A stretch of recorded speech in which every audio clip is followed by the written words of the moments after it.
Hello বন্ধুরা, কেমন আছেন সবাই? আশা করি আপনারা সবাই ভালো আছেন। বাংলা নাটকের একজন জনপ্রিয় অভিনেতা হচ্ছেন ফারহান আহমেদ জোবান। এই অভিনেতা দিনের পর দিন নতুন নতুন বাংলা নাটকে অভিনয়ের মাধ্যমে হাজারো দর্শক মনে জায়গা করে নিয়েছেন। তো বন্ধুরা, আজকে কথা বলতে যাচ্ছি ফারহান আহমেদ জোবানের পরিচয়, তার বউ, বাড়ি গাড়ি, শিক্ষাগত যোগ্যতা ও ইনকাম নিয়ে। তাই ভিডিওটি না টেনে সম্পূর্ণ ভিডিওটি দেখতে থাকুন। চলুন ভিডিওটি শুরু করা যাক। অভিনেতার আসল নাম ফারহান আহমেদ জোবান, ডাক নাম জোবান।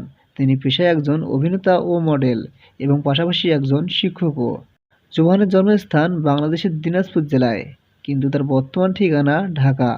জোবান জন্মগ্রহণ করেন 18 সেপ্টেম্বর 1992 সালে। সেই হিসেবে তার বর্তমান বয়স 33 বছর।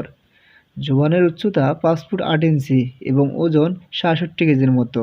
জোবানের জাতীয়তা বাংলাদেশী এবং তিনি মুসলিম ধর্মের অনুসারী। জোবানের শখ হচ্ছে ভ্রমণ করা এবং বন্ধুদের সাথে আড্ডা দেওয়া।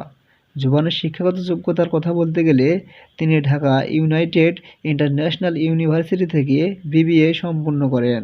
জোবান সাধারণত অভিনয় জগতে আত্মপ্রকাশ করেছিলেন ইউনিভার্সিটি নাটকটির মধ্য দিয়ে। জোবানের ইনকাম সম্পর্কে বলতে গেলে তিনি এক একটি নাটক প্রতি পারিশ্রমিক হিসেবে নিয়ে থাকেন 50 থেকে 60 হাজার টাকা পর্যন্ত। তিনি বর্তমানে ঢাকার একটি ফ্ল্যাটে ভাড়া থাকেন। জোবানের নিজস্ব একটি গাড়ি রয়েছে। জোবানের রিলেশনের ব্যাপারে বলতে গেলে জোবান বিবাহিত। জোবানের স্ত্রীর নাম শারজিন আহমেদ নির্জনা। তো ভিউয়ার্স, ফারহান আহমেদ জোবানকে আপনাদের কেমন লাগে এবং তার নাটকগুলো কে কে দেখে থাকেন কমেন্টে জানাবেন। ধন্যবাদ।